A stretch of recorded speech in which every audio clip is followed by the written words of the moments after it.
OQP, only quality people, Yes. and that sticks with me. And I don't desire to have any type of friendships or any type of relationships with people that are not of quality. That does not mean that, oh, I'm better than you or I'm better than that person. No, I'm better than this.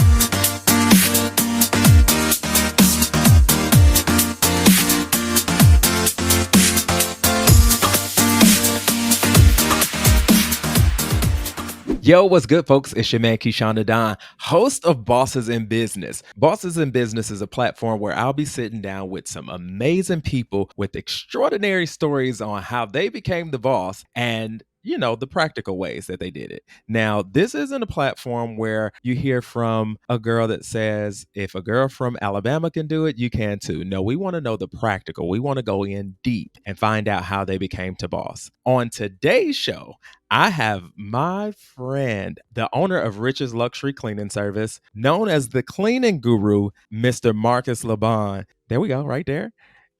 Ladies and gentlemen, welcome my friend, Mr. Marcus LaBon. What's Yo, good? hey man, how are you? I'm doing Listen, amazing. I'm doing amazing. I'm grateful. I ain't got no complaint with the old folks say. I won't complain. I know that's right. I won't complain. Listen, I am so glad to finally have you on. Me and Marcus have been talking about him being on the platform for probably about a couple years. Y'all know I had to go through my own little thing of uh, getting the show together from the bosses, from behind the boss to bosses in business, and so now he's here. So I'm excited. Tell the people a little bit Yeah. about you. Thank you for having me too, Keyshawn. But yes. So currently, um, I'm Marcus, owner and operator of Rich's Luxury Cleaning Company, where we service the elite of Atlanta and Los Angeles, California, and surrounding cities with commercial and residential cleaning services. We've been operating for about 5 years now. Um, and yeah, outside of that, I have a book called I Kill My Boss, where I'm very transparent with my experiences through life thus far, and just about every time I've had to face adversity and how I've overcome it, the no's and the yeses, the highs and the lows, and all of those things. Okay. All right. So let's kind of go back. Where are you from? Oh God, this is always a tricky question. So you can say I'm from Savannah. I'm from Okay. Savannah, born in Detroit, Michigan, raised in Savannah. I graduated high school in Wilmington, Delaware, though. Okay. Okay. So what was life like growing up with you? Like did you were you around a lot of entrepreneurs? Did you have like that whole you knew you were going to be the boss that day? Hell to the no, no, no. No, life growing up for me was very, very inconsistent. So yeah, my mom, she was a dark and lovely model. I guess we didn't see that as entrepreneurship then. Okay. But I guess Uh-huh. she was, an entrepreneur, and then she was a nurse for some time. But I was raised predominantly. My mom raised me most of my life. I moved with my father at the age of 15. Okay. Yeah, I moved with my father at the age of 15, where he was then and now still is a pastor. But prior to that, he had served a prison sentence for murder. He had been a pimp, a Muslim, a womanizer, all kind of stuff. You know what I'm saying? And then it came full circle around to him changing his life, being released from prison, and ultimately serving God and changing other people's lives and being an inspiration in their lives as well. So when I was 15, and I moved with my father, that's where the consistency and the structure and the fight and the drive that I have now was sort of instilled. It was just me and my dad, and the church helped him raise me. A lot of the females in the church helped him raise me, and it was just a lot of structure. It was a lot of structure. It was like being in the military. And then from there, I moved back to Savannah. I had a full scholarship to Morehouse. Dr. Cosby gave me a full scholarship to Morehouse that I forfeited because my grandmother fell sick to HIV and Alzheimer's. So I moved back Wow. to Savannah to help my mom take care of her. And I got a little bit bored. Got a bit bored, started hanging out with the wrong friends, and ended up, I ended up getting a full scholarship to the School of Hard Knocks. No, no problem. Getting a scholarship to the School of Hard Knocks myself, where I ended up doing 3 years in a level 5 maximum security prison for a lifestyle that I had adapted to of carrying guns, selling drugs, shoplifting, all acts of hustling just in the wrong way, the wrong mindset, the wrong atmosphere, and I became a product of my atmosphere and friends and family who love me dearly, but they just weren't me. They just were into different things. So after Hmm. that, I came home and I ended up doing American Idol, and that that was the moment that I really started to believe in myself and believe that I could be more. I just didn't know what more was. I didn't know what that was. I didn't know how to define that. All of my singing experience had come from the church, so I didn't have any prior singing experience. But did American Idol. After American Idol, I ended up moving back to Wilmington, Delaware, with my father and my brother, and that's when things got a little bit tricky and shit got real for me. Life got real. Okay. So you were saying that you had did the 3 years in prison. Was that, where was that? Was that in Delaware or That was in Georgia. No, yeah, no, I in served time Georgia? in Okay. Georgia. Okay. Okay. Yeah, So Smith State Prison. state prison. We gonna shout them Smith out. State. Gangland. Oh my Yes. God. That's Smith crazy. State, what up? And today you are a Yeah, multifaceted entrepreneur. So tell me, I know the story, definitely. but definitely for our viewers. So I hear the story goes that you had. Tell us the story about how you took $20 and turned it into a six-figure business in the first year. Cool. So yeah, moved to Atlanta. I was staying with a friend of mine at the time, and about 4 months in, it took me about 4 months to find out exactly what I wanted to do. I knew moving to Atlanta, I wanted more than what was in Wilmington. Hmm. I living in Wilmington, to be totally transparent, I, I started to become afraid for my life. I mean, it was so much crime and it was so much going on in Wilmington, Delaware, and I felt like I had done all that I could do. I had a great job, had a nice little spot, and everything like that. Although I didn't feel like my family was as supportive as they could have been, Uh-huh. um, life was okay, but I wanted more. I wanted more, and whatever that entailed, it ended up being in Atlanta. So Okay. it took me about 4 months to just rebrand myself, just really just tap into a whole different mindset of wanting to focus on finances and setting financial goals and stuff like that. And I knew that for my financial goal, it would be through entrepreneurship. And so I'm just like, Mhm. what is that one thing for me that I can do that I know, like the back of my hand? What is that one thing that I feel confident in, that I have experience in? And for me, it was hospitality. Okay. In my personal lifestyle, I'm a very clean person. I love great aesthetics. Mhm. Cleanliness is like next to godliness, and I am a Yes. godly man. So I noticed that I was always able, when I have my little dates come over, my little company, my little family visit my house, whoever, they always enjoyed being at my space and got super, super comfortable.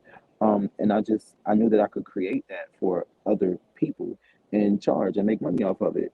So I said, damn, I can just start a cleaning company. I've been a houseman, I've been a housekeeper, I've been a housekeeping manager, I've been a server. Like I've done so many things that I can just take all of that collective experience and put it into my own business.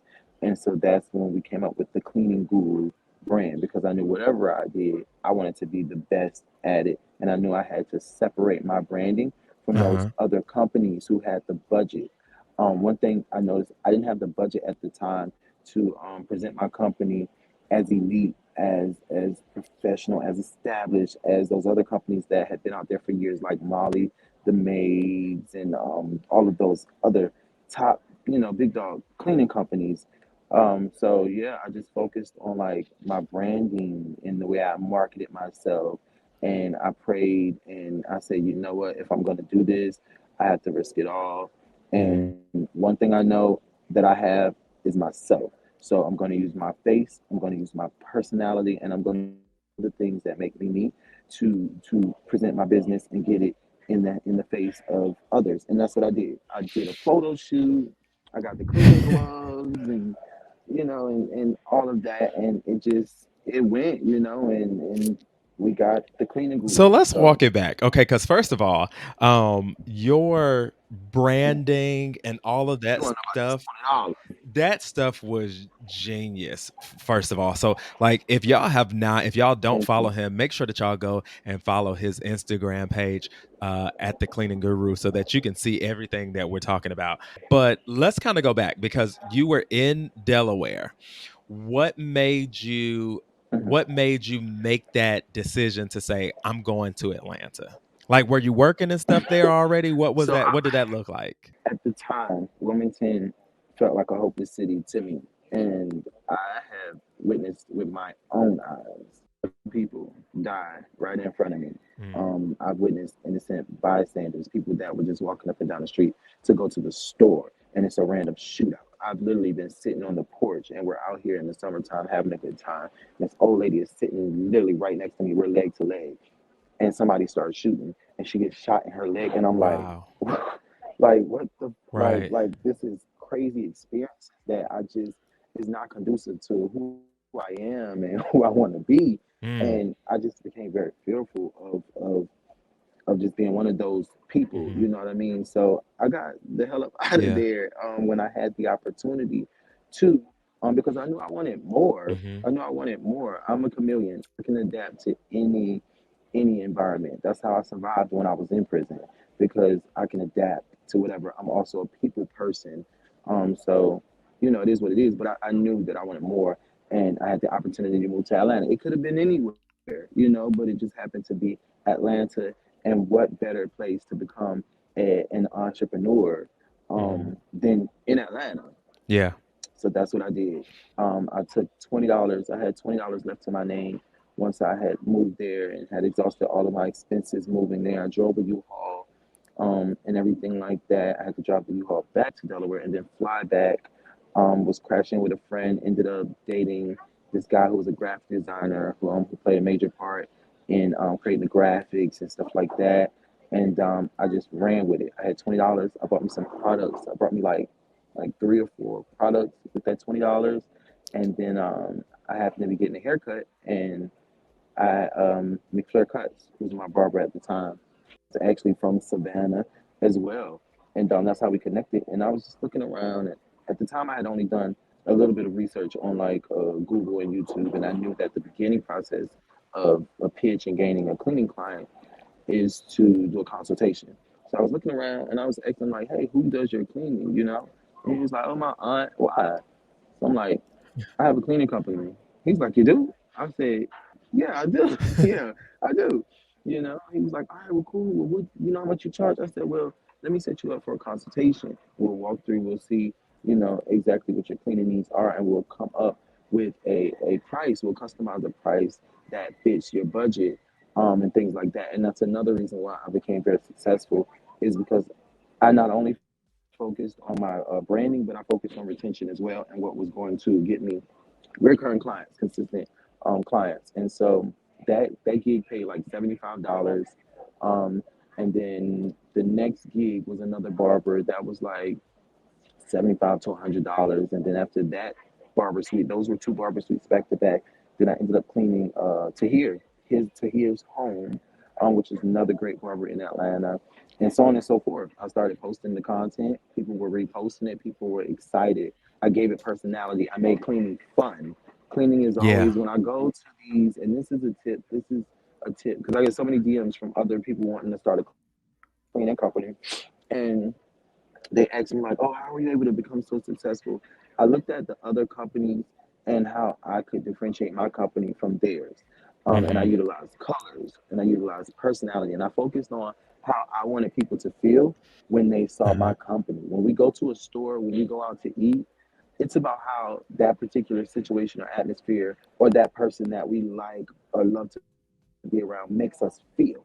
And so when people Right. saw my cleaning company, the colors blue and yellow, blue is a trustworthy color. It makes you feel like you can trust that thing or that person or that atmosphere. Yellow makes you happy. So I knew two things that I wanted people to feel when they saw me and when they booked my cleaning company was one, I wanted them to trust me because I had to be in their home, Hmm. around their family, around their money, their jewelry, and things like that. And two, I wanted them to be happy and excited about cleaning. It's boring for some people. Cleaning is just like when you look at those other cleaners and those before and afters, it's just a page of full of before and afters.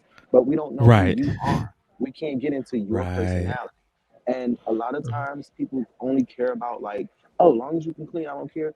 But most of the time, people that are serious and reoccurring clients, they want to get to know who you are and who this person is in their house and build a long lasting relationship with their cleaner. Listen, you got so much, and that was the thing that I really wanted you to come in because I mean you have a very relatable story, and you just have so much to unpack here. So let's kind of let me walk back Yeah, just a little bit. So I know we were talking about the transition from Delaware to Atlanta, right? And you knew that there was just something else, like God, this just can't be it, right? Like it gotta be something else out there. Right? You have so I many can't go out like people. this. You have so many people who are in that space that they're like, look, I just can't keep going to work to pay bills and come home and whatever. And so you've seen an opportunity. What was that feeling? What was that thing that made you just jump? And how important is that? So the thing that made me jump was I was tired. Me, I don't pay my Netflix bill until they cut it off. Right? Right, right. We a lot of times we don't do things until we're made to do it. And Yeah. I was tired. I was tired. I was done. I knew for sure that that was not where I wanted to be. I had exhausted or felt as if I exhausted all opportunity that was there.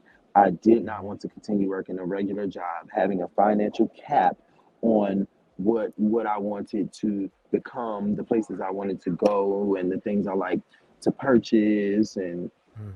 I live a very He, expensive lifestyle. well, I was about to say he liked to purchase y'all. Yes, I love, and but those are the things that makes me happy. So it's all Yeah. about what makes you happy. Shopping Yeah. makes me happy. Being able to send my mom $1,000 on demand makes me happy. Being able Yeah. to buy whether it's designer shoes or whether it's $70 Nike shoes, the fact Mhm. that I can purchase it and I don't have to neglect myself like how I Right. was raised. Those are the things that makes me happy. Having a nice home makes me happy. So I knew that in order to do that, in order to reach the level of finances that I wanted to achieve, it was not going to be working at a 9 to 5. It was not going to be working for somebody else's dreams, allowing them to tell me my worth and my value. Okay. So now we have moved. Now we're in Atlanta, right? Mhm, Like you said, you've been in multiple positions in hospitality, you've done different things. And mhm. so now you know that, okay, my geographical location has changed. How did you approach that discovery moment, if you will, on, okay, this is what I'm going to do? Like how did you think to use like your last $20 and go buy some cleaning products? I told you I forfeited my full scholarship to Morehouse. Right. So you have a guy here that is a convicted felon, an ex-con, no college education, high school diploma, but that doesn't mean shit, you Mhm. know. So I knew that I was already limited with the type of jobs. If it was anything worth something that I was going to be able to get in Georgia anyway because of the criminal history that existed. So it was really my last resort. It was what I had to do. It was all I had. It was something that like I said that I was confident in. So before you just Mhm. decide to do something, make sure that you're confident in it. I'll share with you guys. I always have creative ideas. I have about 20 LLCs, and about 15 of them ain't even that. They ain't even Okay. because I'm always coming up with these crazy ideas, and I think I want to do it, but I may not be confident in that area, or just because I like to do it for fun may not mean that I'm confident in it enough to make money. Cleaning was Mhm. something that I was for sure confident that people will pay for. It's a $1 billion company, and it's a $1 billion field. And I knew I could do it. I knew I could do it. I believed in it, and it was the perfect timing. Timing is everything. It was the perfect timing. It was the perfect place. The people that I prayed to be around, everything just started to like align for me, and I Mm. just seized the moment when it became available for me. So, one of the things that I talk about often is when you get ready to move into a place of success or a place of purpose, you begin to have doubts, right? Like in the space of one, especially when you ain't had no money Hmm. and you start making money, then and get in certain rooms, you kind of get Hmm. imposter syndrome and why should I be here and those sort of things. So when you think about cleaning, and I think that's what's really really Hmm. dope about your story is because like we take for granted that like everybody should know how to clean. Right now everybody don't know how to clean, but you took something that everybody Hmm. should know how to do and you made it a six-figure business within the first year. What made you push past your Hmm. doubt to say, I'm gonna actually do this cleaning thing? Like it's going to work. Oh God! So I think it was more so of a mindset thing. I think that you can do Mm, anything. We can do anything we put our mind to, right? You mhm, have to be you have to have that particular mindset. You can't just wake up one day and say, "Oh, I want to do this," and think you're gonna win if you're not prepared mentally for it. It's a spiritual and a mental thing. After the environmental transition, which was me, because I speak about that in my book as well about how important environmental transitioning is. I could have started the cleaning company in Wilmington, Delaware, but mm, I can probably guarantee you I would not have been as successful as I was in Atlanta. So it's one, environmental transitioning. Sometimes removing yourself from people, places, and things, and putting yourself in a position that is conducive to who you want to become, who you want to be, or who you are. It just may be you in the wrong place at that moment in time. Then after the environmental transitioning is focusing on the mindset. You have to be mentally prepared. It's been times where I've had large amounts of money at my fingertips and I blew it because I wasn't mentally prepared. You know what I mean? I uh-huh, wasn't mentally prepared. I didn't know what to do with 40,000, 50,000. Hell, I spent 8,000 on a goddamn guru. You know what I'm saying? Like my reasoning, I spent $8,000. If you ever seen that guru uh-huh. piece, I spent $8,000 on some baguettes and diamonds that said guru that could have been an investment. And now I'm living in LA, totally different vibe. I don't even wear the necklace anymore. So now that $8,000 investment is sitting up with dust on it on my dresser. When now would I spend 8 bands on a piece of jewelry? Hell no. Hell, So hell no. So You know what I mean? So do you think that then when you made that or when you had the like the $40 situation or 40,000, do you think that it was a thing of like I worked hard and now let me kind of reward myself, or was it a scarcity thing? Like what it was attributed to always that? it was always and it will always be I want to reward myself. You know Mhm. what I mean? If your mindset is not where it should be to make the money, it's always going to be oh yeah, because I can just even now I don't even now the last 3 days I know I shouldn't be spending money. Uh-huh.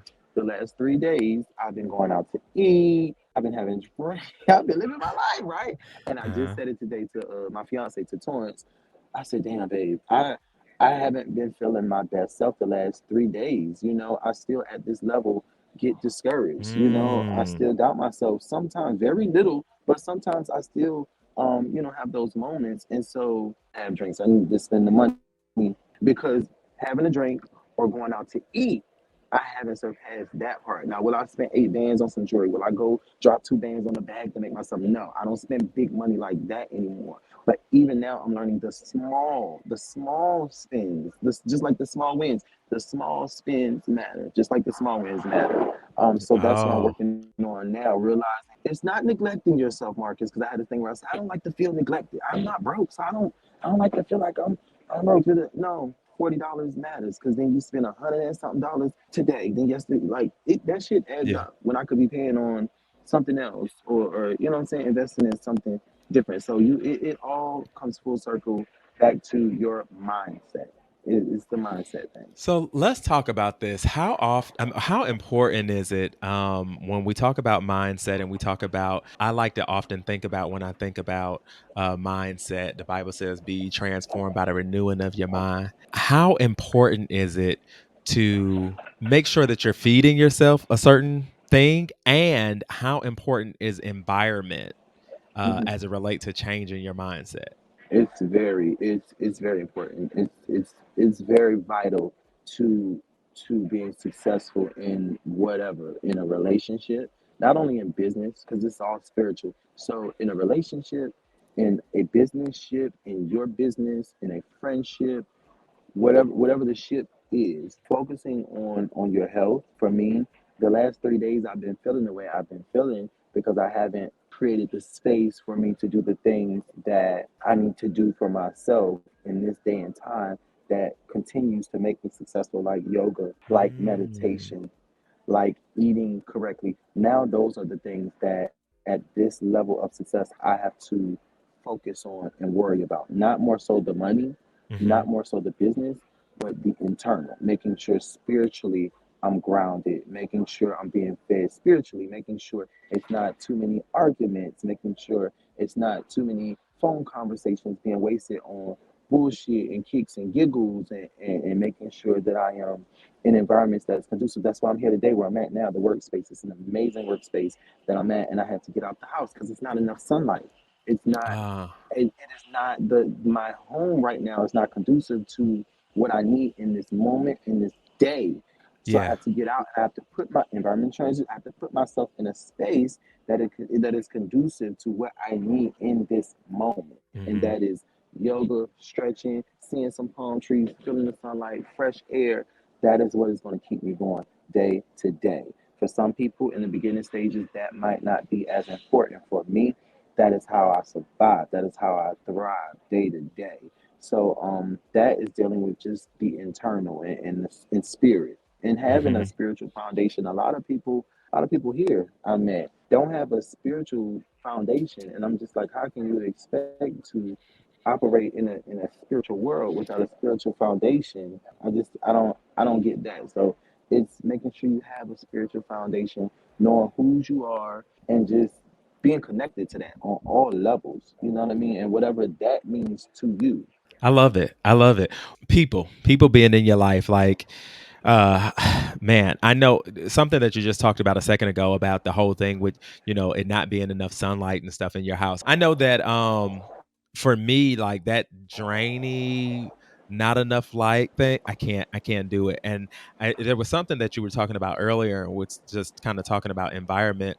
I did a live a couple weeks, maybe about a month or so ago when I was in Miami. And, Mhm. I did like a dual city thing here in Atlanta and Miami for a while. And when I went to Miami, I said, you know what? I'm getting Miami fever again. And anybody that knows me know that I like warm climates, right? Like I hate the cold, absolutely hate the cold. Mhm. And so I said to myself, I hate the cold. I have no kids, I have none of that. Why am I not positioning myself to be in the best place that I can be so that I can thrive, right? Like you, I'm up Yes, from the yes, yes. Midwest. I know if I still was in Cleveland, I would be a bum, right?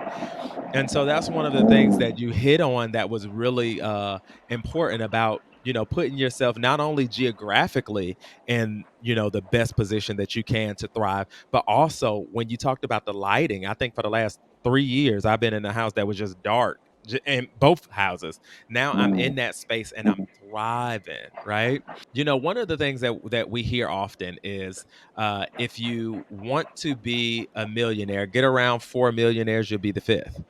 uh the thing yes. the thing that I think that we miss is that if you Mhm, want to be drainy and negative and those things, get around four and you'll be the fifth. I think that we fail in that space because we have the mhm, audacity to believe that we can be the strongest person, in our group, and we gonna pull everybody up, right? How important is it to mm. make sure that you surround yourself with people that are on your level and higher than you so that they can speak life and you can pull up they can pull up? My favorite motivational speaker is Les Brown, and Oh I, my I god. actually learned this from him. I think we know these things, but sometimes you have to hear it again. And he broke it down, and he said OQP. OQP. You gotta focus on OQP. Only quality people. Yes. And that sticks with me. And I don't desire to have any type of friendships or any type of relationships with people that are not of quality. That does not mean that, oh, I'm better than you or I'm better than that person. No, I'm better than this. I'm better than this conversation. I'm better than this situation. I'm better than this activity. You know what I'm saying? And so sometimes it's our family and we can't just cut them off cold turkey because they don't even understand what they're doing, but you have to limit your time to that and focus on only quality people. I know the goals that I want for my cleaning company here. I know that I want to focus on commercial cleaning companies and that this is going to be a multi-million dollar year for me. However, to achieve a multi-million dollar year, I have to be in a multi-million dollar atmosphere. It's like the workspace I'm in today. I'm literally surrounded. I don't want to interrupt people, but I wish that I could just walk to each person that is. It's about one, two, three, four, five, six, seven, eight. It's about eight people that surrounding me right now, and I can guarantee you they are all doing major things in major corporations on different labels. There's executives in here. There's CEOs. There's owners. There's creative. There's all types of people in this atmosphere, and so I'm placing myself in this atmosphere so that maybe we can network. Maybe I can exchange my card with yours. Maybe a conversation out on faith, a conversation can spark, and from that one conversation, who knows how many contracts will come up out of that. So it's Absolutely. all OQP, environmental transitioning, spiritual foundation. All of those things come full circle, and those are the things that you have to focus on in order to be successful in anything, in your relationship, in your business ship, in your friendships, all of those things. So yeah, I'm a firm believer in there. If you want to be the fifth millionaire, definitely get around millionaires or at least people that are ambitious like you. You don't necessarily have to be around the millionaires, but other like-minded people, other entrepreneurs. I wasn't always around millionaires, but I was always around creatives. I was always around people that I could share an idea and they could piggyback off of it and add something to it. And we could get together and they might have been a thousandaire and they thousandaire with my thousandaire ass and we're gonna make a million. You know what I mean? Right, So right. that's just how I've always operated and won. It's funny. I'm a Les Brown student as well, so now a lot of stuff makes Mm. sense. But and I really can see in my experience with your journey. One of the things that Les Brown said, you got to be hungry, and I You seen gotta you be hungry. more. Yes. So now the funny thing is he has a seminar, one of his last seminars that he's doing here on the 14th and 15th, and it's a nice ticket, but I'm doing everything that I What can do to you be in want that room. for it? We need what do you want? Like a stack? A No, couple? A keep couple? Like going. five? It's not, and no, keep going. It's not what it normally is. Like it's usually really up there, but Okay. it's a Is it situation. just I mean, him? it's just him. So one of the things one of the things that he said is that you are not a success if you don't have a successor, like if you can't pass the torch. And he said, I've been doing this for over 50 something years. I'm 78 years old. He said, I'm still good. I want to spend this time with my He grandkids. wants leaders. Yeah. So I love that. And Yeah. But he wants to build yeah, leaders. He wants to build leaders. I saw a YouTube video about a year ago where he was expressing how he wants to build leaders. And that's a lot of people were looking at when I posted the engagement and a few pictures, and a lot of people were asking me, "What's Danny Glover doing? What was Danny?" And I was very discreet. I wasn't explaining too much, but that's the dynamic of our relationship. You have these phenomenal legends that have exceeded on numerous levels in life, and now they are ready to raise the next generation of greats, the next generation of legends to inspire and help shift and help change the world. So that's exactly what the dynamic of me and his relationship is, and that's where Les Brown is. He wants to build that next group of leaders up. So I wish I was there. I would love to be. Nigga, we got to for the building. I might need to take a little flight. Listen, We'll talk a lot listen. about that though. Yes, yes, definitely. Yeah. I think that's one of the things that the purpose of this podcast is for, because I know my journey in entrepreneurship. There's a lot of things that I had to figure out.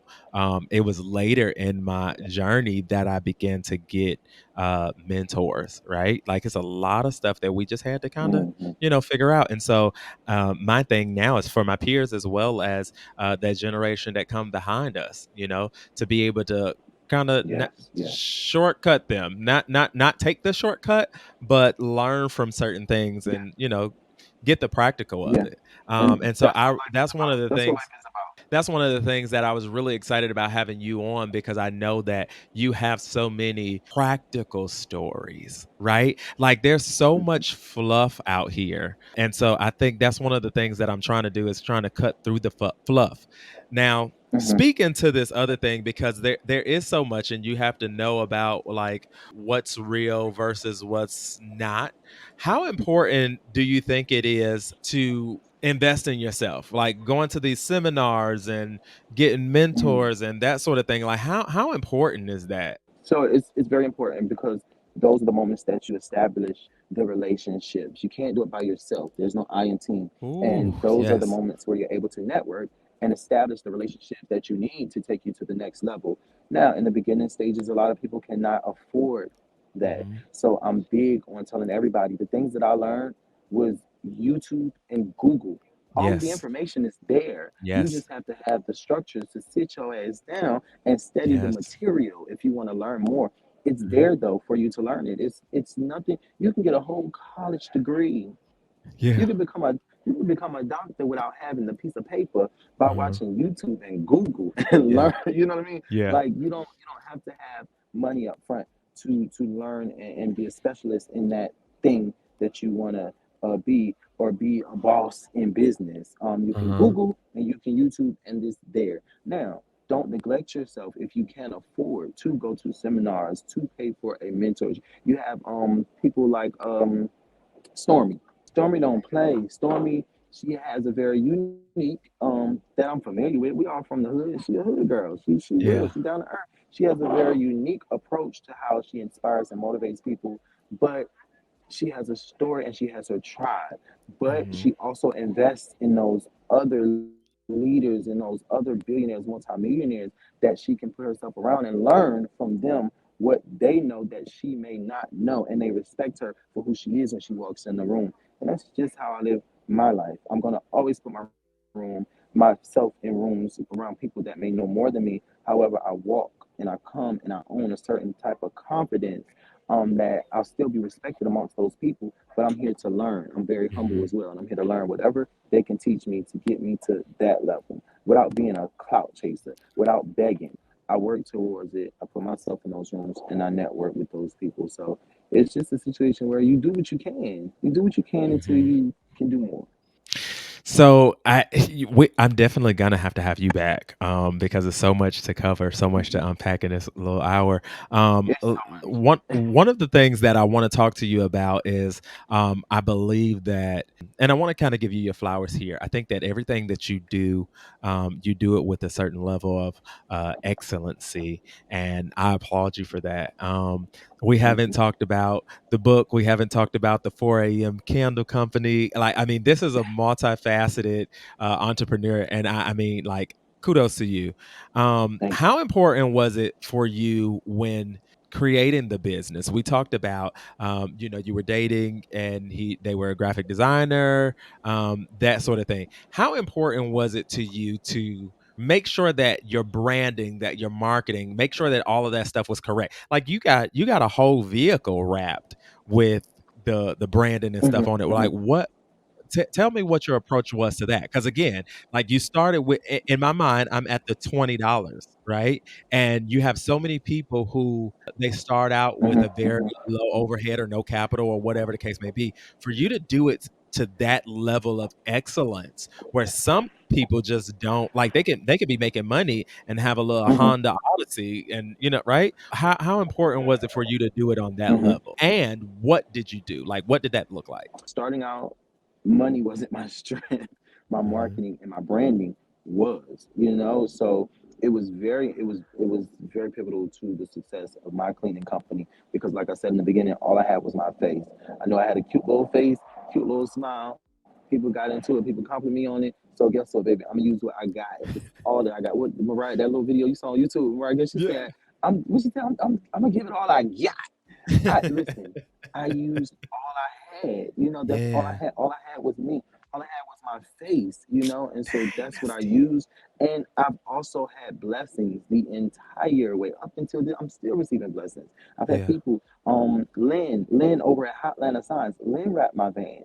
For that Mhm. size van, for that artwork and that job that I got done was about $3,000. I paid $1,000 for that. It was delivered at my doorstep. I wasn't even home. I was out at a game Wow. night, and she texted me a picture and said, "Your van's done. It's here. It's parked. You have no balance." I said, "What? What? You have no What? balance?" And I'm like, "That's just the favor of God, seeing what I'm trying to do, and just rewarding my diligence and my consistency, and knowing that I led with pure intentions. You know what I mean? I led with pure Mhm. intentions. So I definitely had a lot of people help me along the way. I was a one-man band. People never claim to be self-made until they actually make it. But in the midst of while they're struggling and they're coming up, you know what I mean? Yes, I'm self-made, but I've had a lot of help along the way. I have had a lot of support from my friends. I have had a lot of support from my clients. I have had every idea that I came up with, no matter how stupid they thought it was, because of my fight, because of my hunger, it was supported. Yeah. I had a candle launch and I expected 50 people. It was over like 80 people. We Wow. we started the candle launch 2 hours late. People left, came back, and we still packed out the house, and I had to pay for 2 more additional hours. Sold out of my candles. I started a catering company here right now that people are like, come on, we're ready to support. And I'm just like, hold on, because I want to do it the right way, but they're ready. I've been blessed along the way with whatever I put my hands on, whatever idea. I pray. I pray over Mhm. things and I meditate and it's just it works. It Yeah. works. It works. It is the favor Yeah. of God. And that starts with just having faith, which is believing in something that's unseen, but having that undying faith and just keep going, keep going. Did you have a background and or a marketing campaign?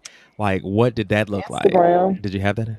Inst- Instagram? Okay. Instagram. I literally, I literally, damn, I forgot the white guy, um, that I like watching. He always cursed, and he has a very aggressive Gary way, V. um, of motivating. Gary V, love Gary V. And so it was Les Brown and Gary V, depending on what I needed. When I needed a hug, when I just wanted to cry, listen to Les Brown. But when I really needed that fire up under my ass, I would listen to Gary V because he gave it to you just straight to the point. He gave it to you Yeah. straight to the point. You know what I'm saying? And one thing that I learned from him was monetizing your social media platforms. These are free platforms. It is now Mhm. that we're paying for these verified, meta verified, $14 a month subscriptions and stuff like that. But outside of paying for the ads, but you have thousands and thousands of people who have 147,000 followers, 50,000 followers, 30,000 followers, and they have not utilized that platform to make money off of it. They Yeah. don't have a t-shirt, they don't have a toothbrush, they don't have a tennis, they don't have anything. They're not focusing on monetizing these free platforms. So that's what I did. I was watching and listening to the people that already did it, baby. And that was one thing I learned from him. So I would create flyers and I would post it. I would DM people and ask them to please repost it. I would give discounts in the beginning, and that's what I used. I literally built my cleaning company on Instagram for free. For free. I've never paid for ads. In fact, this month has been the first time that I've actually considered paying for ads because I'm in a bigger Mhm. city. I'm new. I'm in a bigger city, and so I have to. It's time. It's time. That's just the level that Rich's Luxury Cleaning is at, where we have to pay for ads now and get ourselves out there, especially in a new city. But in Atlanta, referral base, referral Oh, I base. I love still it. get phone calls every morning. Still get phone calls, and I'm like, shit, I'm not up yet. It's 6 o'clock there. It's here. It's, what I'm saying? And people wanting to book because it's referral based. I love it. I love it. Mm. So let's get down to this book. I Killed My Boss. What Hmm. what when I seen it come across, I was like, wait a minute. You came out the box with that. Like I didn't see it Right. coming, and then it Yeah. was still the same level of quality. And the Yeah. title, where did the title come from? How did you think about that? Yeah, so I killed my boss. Damn. So I knew that in order to have a book that people were interested in, the title had to be striking. It Yeah. had to be catchy. And in every way, when I thought about different titles, I'm just like, yeah, I killed my boss. So many people told me not to use that title. So many people told me not to use that title. In fact, I had a conversation about somebody in PR that was like, yeah, I don't think that's a good idea. And I'm like, well, I'm gonna do what I want. One of my favorite entrepreneurs and favorite clients is Pinky Coleman. Pinky does whatever Pinky wants to do. Slutty Vegan, like, was brilliant. It was so many people that when she Yes. started that, I'm sure didn't believe that it was going to work, thought it was too vulgar, thought it was too raunchy, and was trying to figure out how in the hell she was going to connect that to food. But her purpose behind it was bigger than the name. The name was just what caught everybody, but the purpose behind it and what she's doing in our black communities is bigger, even bigger than the name, you know? And so for me, I knew the purpose behind my book was to help people truly understand how they could become their own boss, not quitting their 9 to 5 only, but Mhm.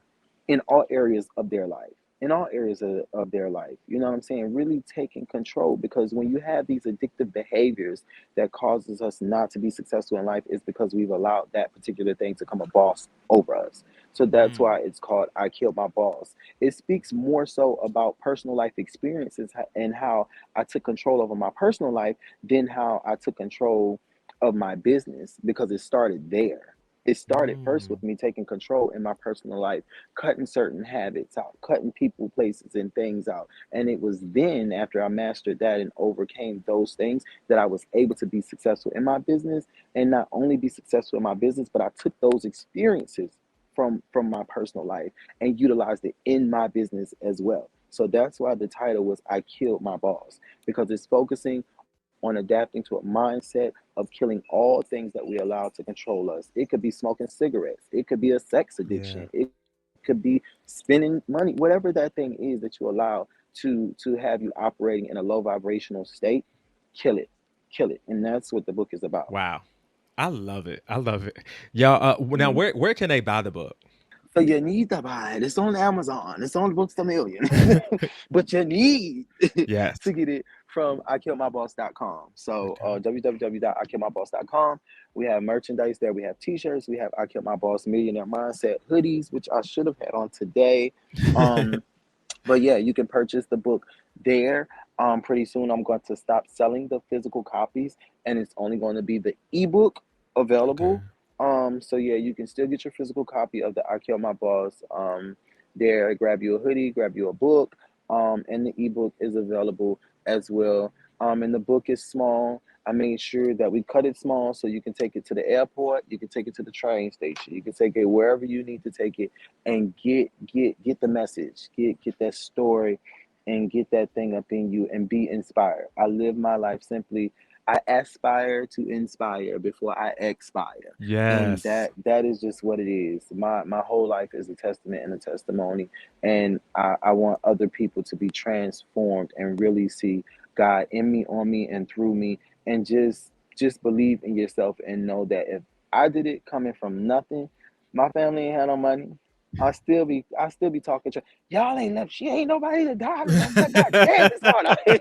You know what I'm saying? Yeah. But I will be that person for my children and Yeah. my grandkids, so that it'll be a little bit easier for them, because I had a friend, and me and his upbringing was totally different. His family had always taken care of him. He's always been good, you know what I'm saying? And I began to tell him my story in the early stages of us becoming friends and getting to know each other, and he started to cry. And I'm like, "Why are you crying?" And he was like, "Friend, I don't know if I could have made it. I don't Mm, know." yeah. And I'm like, That's "Okay." that's a whole nother episode. Right. And I'm like, "Okay," you know what I'm saying? Because it's my life, my experiences. But Yeah.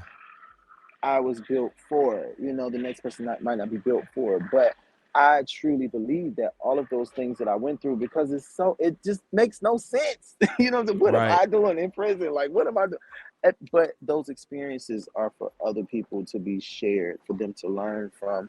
And I just pray and hope that it makes it a little bit easier for them. So, in the next 5 years, what can we expect from the cleaning guru? Ooh, so the next 5 years, oh God.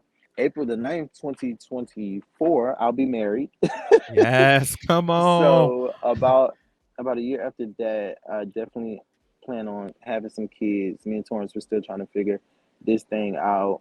You know what I'm saying? I just want to go in the room, do the damn thing. He's like, no, Oh we're going up there and doing it how the people do. And I'm just like, boy, all my right. God. So we got to figure out how we gonna make this happen first, because he already has two children, two beautiful children. And he's a great father, so he's already doing a father. But he's like, babe, okay, I gotta do this thing over with, and so I'm gonna do it with you. So that's in the near future. Of course, Rich's Luxury Cleaning. I think I have about two more cities. Yeah, two more cities that I want to do for sure.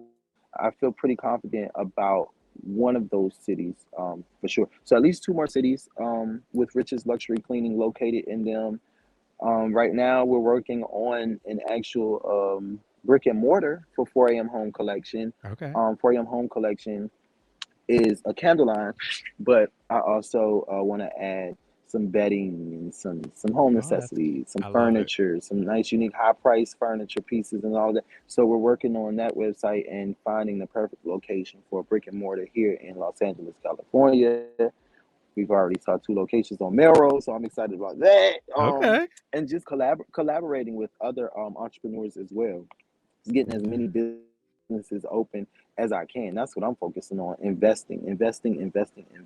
That is I what love I'm it. focused on. That is where I'm at. Oh God, I love it. Mhm. I want to talk about investing, but we ran out of time.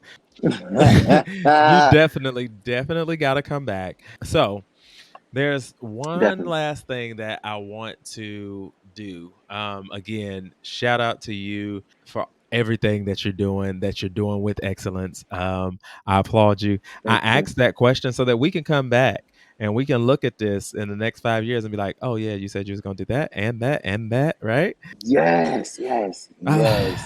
So I watch Lewis House a lot, and on his show at the end, he always asks people three things that, if they died and they had to take everything with them, like only thing they had left was three things that they could leave to the world. What would it be? If you had two things that you would leave to the world, or that you could give to that next entrepreneur for life and or business, what would those be? Well, depending on if Torrance and Cheryl, if my mom and my fiance is still living, they're gonna probably be mad as hell for me to give y'all this. But for one, I give y'all niggas all my LLCs. Go ahead, get all these LLCs and start you a business and invest. I think the beginning process is so difficult for a lot of entrepreneurs because, like I said, they don't have money. So just giving somebody a head start, I think giving them a business that's already established is probably the best gift you could give to an entrepreneur. One year I tried to gift one of my relatives an LLC, and she beat me to. She already had her LLC, and I was just like, yeah, I want to start gifting my people things like that has to do with their business, instead of buying all this designer and shit that's gonna sit in the closet. Let's buy some property. Let's Hmm. buy an LLC. Let's do things like that. And the main thing I would just like to leave is my actual story for people to learn from. I think that's the greatest gift that we can give to people. Books are everything. You have people that their lives are designed, our lives are designed behind other people's experiences and books. So if I had one desire, out of the two, to really gift or give or leave to people, is that my story be plastered on everywhere for people to learn from and really be inspired and say, if he did it, I can do it. I think that is more precious than money. I think that is more precious than any physical thing. Is our stories in whatever facet or form that they can receive it in. Is the story that is my biggest fear, that I expire and the story not live on. Mm. That is my biggest fear is that I haven't done enough Uh-huh. to have my name written in the book and have people read about it and say, "Damn, I want to be like that cat," like, or Yeah. "Damn, I want to do that. I want to accomplish that." I've done so much in my younger days, and I've been the person who I don't think anybody would want to be until now that I am actually a person of liking that people aspire to be, that people look up to.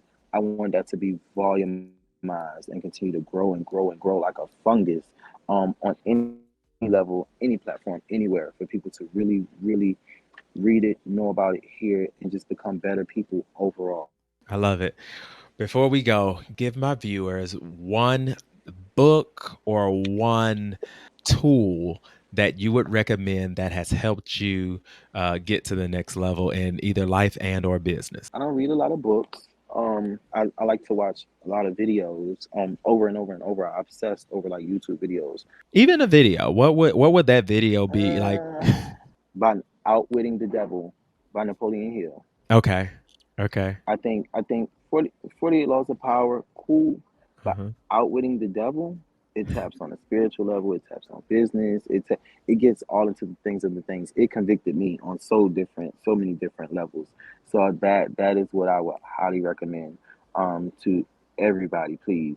Whether you want to be a business owner, whether you want to be a pastor, whether you want to be a motivational speaker, whatever it is that you want to do, I guarantee you, it is something in that book.